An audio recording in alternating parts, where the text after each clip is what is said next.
Hey guys, Mr. here again for another video today, and we are back with our Operation Get Ovi Cup franchise mode.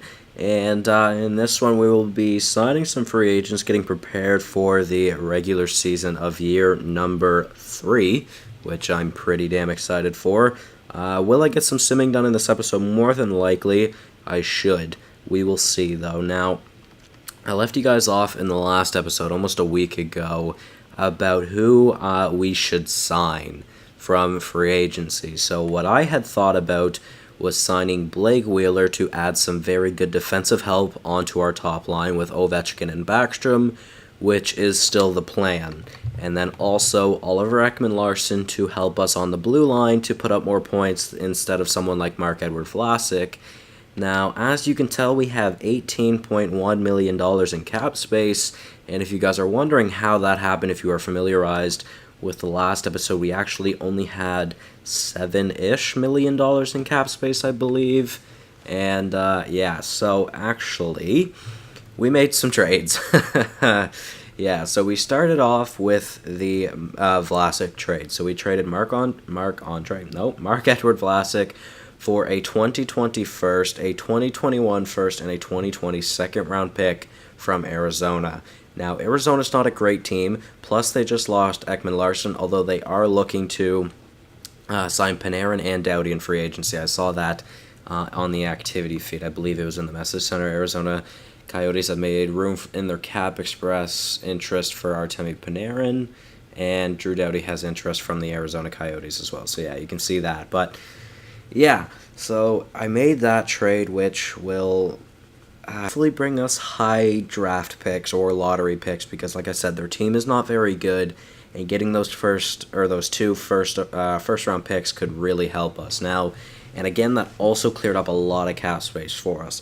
Then we traded Lars Eller to also clear up some cap space for a third round pick to New Jersey. So yeah, Eller now a Devil, and we got that third round pick in 2020. So we have quite a few draft picks this season, just by the way. And then Vegas acquired Tyler Bozak, Adam Masherin, I think it was Adam, and Marcus Nurmi in exchange for Matt Puempel, who will make the NHL lineup for us, and then a second-round pick and a third-round pick. The second is 2021, and the third is 2020. So, yeah, those are the three trades we made. Bozak, I think, was making around $3.5 million or $3 million-ish.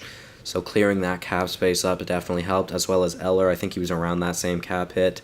And then Vlasic, I think, was around $8 or so million, so $8.5 million maybe. So yeah, we made those, I made those trades, and now it is time to sign some players. So we're going to start off with Blake Wheeler, and we're going to offer him a 7-year deal. Now, he's 32, where Ovechkin, I believe, is 34.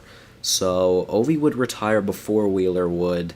Hopefully Ovi would also, or hopefully we'll have this series completed by then, or get Ovi his cup before then. Now, he's 34 or 35, I think, right now. So what I had written down was Wheeler for 7 years at $8.85 million. We'll offer that contract to him. And then Oliver Ekman-Larsson I have at a 5-year deal, $7.45 million. There we go. Actually, no, sorry, 7.4. We'll just do 7.5. We'll do that instead. And then we also still need to sign a backup goalie, which is going to be Anton Forsberg, which is not a bad pickup. And we are going to give him, I also wrote this down somewhere. Where is it? I think it was a 1-year deal at $1.8 million. Forsberg. Where is this kid's damn name? I do remember I wrote it down like 10 minutes. Oh, yeah. Okay, yeah. So, yeah, 1 year, $1.8 million. So we'll offer him that as well. And as for that will be the 3 additions we make in free agency to join the team. Now, hopefully they do join the team. Obviously, we shall see very shortly. And I'm very excited to see him into year number 3, because I'd say this is possibly the best the team has ever looked. So Forsberg accepted, so nice. There's our backup goalie. How about that forward and defensive prospect? They both accept. or not prospect, sorry, player, not prospect. I didn't mean to say prospect. But yeah, so that's actually all I needed to do. Now, I looked off screen before starting this episode. Never mind, 1 second. $5.2 million from Vancouver for the next 4 seasons. You know what? Remind me in 6 days. That is a good return for Tom Wilson. A first and a third. That is wicked. Take compensation for sure. So there we go. So we got rid of Tom Wilson for a first and a third, which is pretty damn good if you ask me. Now, like I said, guys, we're heading into this season with a tremendous top 6. I cannot wait to show you guys the top 6, even our bottom 6. It's not going to be phenomenal, but Zadina will more than likely be in our bottom 6, and he's going to be really good, unless he gets a huge jump from like an 80 to like an 85, 86, which I don't see happening. I'm assuming he'll be around an 82 or an 83, which we shall see very soon. Now, we are getting ready to hop on over to the next season, which I believe to be the 2020-2021 season, which is season number 3, technically, of this series. And like I said, I'm pretty damn excited for it because this team is going to be wicked. Our top 4 defensemen, really good. Bottom 2, not great. Marcus Nudivara, and I believe it will be Jonas Sigenthaler. So that's not phenomenal, but it's not awful either. And then our top 6 is just going to be wicked. So let's go and check out this team. What will it look like right now? So Zadine is actually an 82. So yeah, he didn't grow like I expected him to. Or sorry, he grew like I expected him to. Didn't grow all that well, unfortunately. Now, tempting thing is to put him onto that second line instead. Have Burakovsky on our third line, but what I could do is I could have Zadina as our third line center playing with Vrana and Puempel. Let's see, what would that look like? Puempel, not a bad offensive player, which I am pretty glad we did pick him up, I'm not going to lie. As for Zadina, really good offensively. He's pretty damn solid defensively, though, too. And then Vrana. So it's a line of 3 snipers, which is interesting. So, yeah, I could do that, or I could do something like that. But could any of these 3 take face-offs? Burakovsky would be the best, and he's not even that great. So yeah, I think what I'm going to do instead is a top line of Actually, before I go through the lines, I don't think I want Chandler Stevenson up in the NHL right now. Riley Barber, so Chandler Stevenson, and Jacob De La Rose, actually. I think they can both go down. I'm just kind of... Oh, I just had a shiver. That was really weird. I'm kind of frightened as to what to do for that third line center. Nick Baptiste, I think, will be our third line center with 67 face-offs, which I really don't want to do. So yeah, I may be changing that up. Forsberg actually grew an overall. Damn. So wait, let's go to the system and let's see skaters. So De La Rose can't take face-offs. Neither can Ellie. Tyler Gravak would be the best option. To be fair, he's not awful. He's very slow, unfortunately. He's got an okay shot. He's got okay puck skills. He is a pretty decent solid two-way. He's a solid two-way or power forward. Do I want him as our fourth line center, though? That's the problem. He's a 76 overall, which is not great. You know what? I feel as though going to free agency just to see if there's a better centerman I could pick up may not be a bad option, and then I could just trade away someone. So Kyle Connor's not going to play this season, guys. Nobody's giving him an offer, which kind of sucks for him. I mean, I could give him an offer, but like, what is it, 3.8, that something I don't even have, so no, I couldn't even give him that. Okay, let's go to forwards that are affordable, and we'll see. So anybody can take draws here. Even like something like that. Taylor Lear, John Hayden. isn't bad. He is listed as a fourth liner. Do I have the compensation? I don't even need to give one up if I were to offer him that. Like, I don't want a 76 on the team. Jujar Kara as a center, it's not great face-offs. Levo can't take face-offs. None of those guys can. You know what? I feel like almost it would just be better to trade away someone. Let's go to the AHL for a sec. Someone like De La Rose. I didn't want to go here. Didn't want to go to the calendar. Come on. Go to edit lines. Oh, Jesus, my controller. Okay, edit lines. Sorry about that. Let's just do best lines just to see what is it going to look like. So, yeah. Trading someone like De La Rose for a bottom line center isn't a bad option, I would say. It needs to be an affordable contract, preferably on the last year of their deal, though. That is the problem. So let's just look at centers, just to make it easier. Sam Steele could go for. Julius Nattinen could also go for. Now Sam Steele, he's listed as a second liner, so he's actually very demoralized. Now Julius Nattinen, pretty good offensively. To be fair, he's very fast, which is not bad.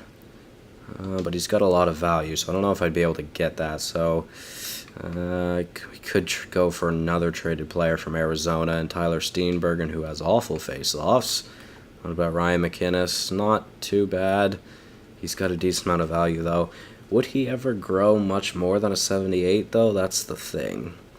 You know what? He's pretty damn solid defensively, and he's a freaking wicked power forward. He is fast. You know what? Wait, what is his discipline? 81 discipline. That's not all that bad. I thought it was going to be a lot worse. He had 29 points last year in the AHL. You know what? Sure. Let's try Ryan McInnes then. Wait, he's on a 2-year deal, but it's only $1.08 million, so that's fine with me. I think De La Rose is a left wing, yeah. Okay, so that definitely would not go through. So we'd have to give up more. So right wing, actually, let's just go to forwards that are unsigned. Anybody? Chapman and Dance? Can I just give you guys those two as well? Would that go through? Trade rejected. Okay, what about a defenseman I could add? Let's just add Escalainen and Laoun as well. Would that go through? No, it would not. Okay. Let's see. Anybody with a bit of value? Well, no, there's just not. I feel like I'd have to give up a draft pick, which, I mean, it's not awful, but actually, we have a shit ton of draft picks this season. We could give up our third rounder. We'll keep Danskin Chapman, but, yeah, there we go. So Ryan McInnes will be our fourth line center, and keeping whoever is going to be taken out of the lineup in the NHL will just be our extra forward for the season. Alright, so Zadinia's now at the top. Okay, well, let's see. Let's have Zadinia, Vrana, and Puempel. Yeah, and then McInnes, Baptiste, and Smith-Pelly. Yeah, that's not bad. Okay, so there we go. So that will be our forward core. So we'll have a top line of Ovechkin, Backstrom, and Wheeler, then a second line of Burakovsky, Kuznetsov, and Nichushkin, a third line of Puempel, Zadina, and Vrana, a fourth line of Baptiste, McInnes, and Smith-Pelly. Our top pair will be Ekman Larson and Carlson. Our second pair will be Johansson and Juice. Our third pair will be Nudivara and Sigonthaler. Our only right-handed defenseman is John Carlson. That's kind of a problem, but not much I can do about it. Let's be real here. So, special teams, Ovi, Backstrom, Wheeler. Is that what I want? I'm going to put Nichushkin on that top line, just so we do have a right-handed shot on the second power play unit. So, Ekman, Larson, and Carlson, Johansson, and Juice. Who has the better shot? Juice does by far. Okay, and then, yeah, Zadina and Kuznetsov. Nice. I am going to keep Zadina there because of that shot. Four-man, Backstrom, Ovi, Carlson, Ekman, Larson, Kuznetsov, Wheeler, Juice, and Johansson. Yes, that's exactly how I want it. As for the penalty kill, Ryan McInnes, very good. Baptiste isn't too bad. Definitely could use someone other than him, though. Jesus, the right wingers. Smith-Pelly's better. Zadina, Vrana, and Burakovsky, but they are all getting a decent amount of ice time. I don't know if I'd have to use any of them. No. Puempel, no, not very good defensively, so I guess Baptiste could stay there. And then Ovechkin and Backstrom. No, we aren't going to do that. We'll take Ovechkin off. Let's see, how good is Nichushkin? Not great. Neither is Burakovsky, Vrana. Zadina is one of our better defensive forwards, so let's put him on the second line, or on the first penalty kill with McInnes. Carlson and Ekman-Larsson will stay like that. Yeah. We'll keep them on their rightful sides. Johansson and Juice will keep like that as well. Yeah, we'll keep Backstrom there. Maybe win a Selke. Just kidding, probably not. But you never know, anything could happen. Extras, Backstrom, Ovechkin, Ekman-Larsson, Carlson, Kuznetsov, Wheeler, Juice, and Johansson for the 4-on-4. That is a really good 4-on-4. Nichushkin. I kind of forgot about Nichushkin. Let's take Juice off for Nichushkin on the 4-on-4. Yeah, we'll just do that. So, okay, wait, what was that then? My 4-man power play. I am going to take Juice off to put Nichushkin on, because I feel like having Nichushkin would help us out on that power play. So back to extra. Sorry. 4-on-4. McInnes I don't need there. I would say Puempel and Vrana is who I would put here. No, let's go to right wing. Sorry. Okay, there we go. And then, yeah, we'll keep those two for our defense. Backstrom, Ovechkin, Ekman-Larsson, Carlson, Wheeler, Kuznetsov, Zadina. Yeah, we'll do Zadina. Zadina, Nichushkin, and Juice. Extra attacker, Ovechkin and Wheeler. I'm okay with that, yeah. Yeah, I'm okay with keeping Wheeler there. And then the shootout, Ovi will be first. That's just no question about that. Kuznetsov will go third. Wheeler will go fifth. Actually, let's see. Instead of Wheeler, what about Ekman-Larsson? Because I know he's pretty good. No, we'll keep it the way it is. So, yeah. Basically, our 5 best forwards are in the shootout. So, there we go. As for the goalies, Holtby and Forsberg, that's a really good tandem, if you ask me. Now, as for the NHL, I'm just going to do, or the AHL, sorry. I'm just going to do best lines once again. Is there anybody I need to put in there that I want in there? Oland, yeah, we'll put him in there if I don't find anybody better. Emlyn. I was going to say, I believe I should put Emlyn in as well. So let's put Oland in on that left wing spot. Langlois. Emlyn will also go in there. As for defense, Hobbs, Walensky, Lewington, Hughes, Malenston? Sure. And then Stanley Peckham, who's a forward. We actually don't have any more defensemen. Whatever. Do I sign a defenseman? Nah, screw that. I'm not even going to sign a defenseman. So I could stop the episode here, but that's a pretty short episode. There's no point in doing that. So let's sim the preseason, and we'll see how the preseason goes. We win Game 1 against Pittsburgh. We win Game 2 against Philadelphia. Okay, scouting assignment. I was wondering why it was taking so long. Let's go. Okay, so we win game number 3 against New Jersey. We win game number 4 against New York. We lose game 5 against New York. We win game 6 against Carolina. And we win game 7 against Columbus. Just out of curiosity, who led the team in points? Ovechkin with 7, and he had 6 goals. I am really excited to see how good this top line is going to do. So we'll sim the first month of the regular season to see how this team is looking. Now, the first month doesn't necessarily reflect anything. The first month could be a bad one. The first month could be a great one. Either way, it doesn't necessarily reflect the season.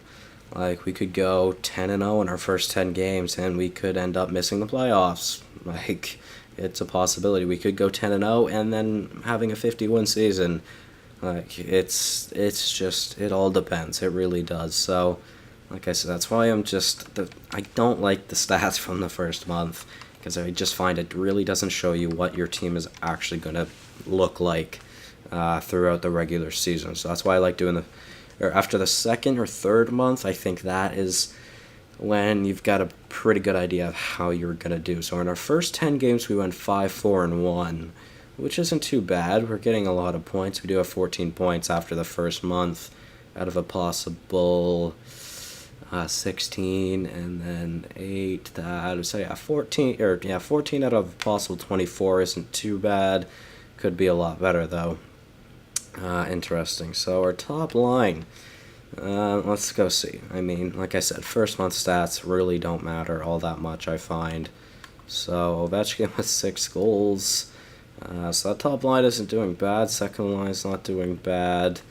You know, if we need more goal scoring on that second line, I don't know. We'll see. Everybody's basically scored on the team so far. Smith, Pelly, and I think Kuznetsov are the only forwards who haven't. Yeah, okay, so that's not bad. That's for defense. Everybody in our top 4 has scored a goal, which is nice. Now, Nudivara and Sigonthaler, they aren't really great offensively. They are much more defensive two-way kind of defenseman, so yeah, I'm not too worried about that. Oh, I forgot to check Holtby. Now, I'm just wondering, because our top line's doing good, but none of them are point per game, which is kind of scary. I would hope at least one of them are. Forsberg's up to an 84, still listed as a backup, though. So Holtby's doing good. Forsberg is not, which is interesting. But yeah, let's just go and sim the second month. We'll sim November as well. And we'll see some stats after that. And then maybe it will make a difference. We will see. So 6-4-2 after month number 1 is not bad. Let's see. I'm writing something down. I'm just going to write down the record just to see if we do better in November than we do in October, because it's a possibility. Tyler Bozak, no, I don't want you back on the team. Thank you very much, though. So we won our first 2 games in November, which isn't bad. So you know what? Before I end the episode, why not? Let's talk about some things. So, Ovi and the Capitals took a 2-0 series lead over the Tampa Bay Lightning, and they are now down 3-2 in the Eastern Conference Finals. So, Ovi, after making it to the conference final, he could get eliminated in a relatively easy fashion. Will it happen, though, Cavs fans? You guys let me know. It's a possibility. We will see. We are on a 4-game losing streak right now. We've gotten 2 points in those 4 losses, so it's not bad, but still, 4 losses is not good. And there's our 10th win of the season against Philadelphia, so not too bad. Hershey, not doing great. Maybe signing a defenseman wouldn't be bad for them. Okay, so November was not a great month from us. Oh, Jesus. Well, we aren't doing as bad as Detroit, who is 2-8-2, 19-2. They have 6 points. Yikes, they are not doing good. That is rough. Wow, okay. So we are currently 3rd in the division. Plus, we have a game in hand over Pittsburgh, who is 1 point behind us. So Ovi leading our team in points at 21. He's got 13 goals already, which is nice. So yeah, he's got 21 points. Backstrom's got 20. Wheeler's got 14. Burakovsky has 8. Kuznetsov has 12. Nichushkin has 20. Okay. Puempel has 8. Zadina has 12. Vrana has 7. Baptiste has 5. McInnes has 7. Smith Pelly has 3. So our entire forward core is doing pretty damn solid right now. Ekman Larson has 19. Carlson has 9. Oh, wait, sorry. Yeah, Ekman Larson has 19. Carlson has 19. Juice has 12. Johansson has 9. Nudivara has 3, and Siganthaler has 1. The goaltending, Holtby, Holtby had a rough month that month, so that's not good. Forsberg picked it up a little bit, though. But yeah, Holtby did not have a good month in the month of November. So that'll be it from me, guys, in this one. Hopefully you did all enjoy. Now, the acquisition of Wheeler has not been phenomenal so far. And just seeing how good Nichushkin is doing, I'm very tempted to try something different out already and try Nichushkin on the top line back where he was last year, and then try Wheeler on the second line. So, yeah, you guys let me know. Maybe I could do that. But, yeah, keep me updated. So, thank you guys all so much for watching. Hopefully you did all enjoy. And I will see you in the next one. Goodbye. That was a weird goodbye. Goodbye.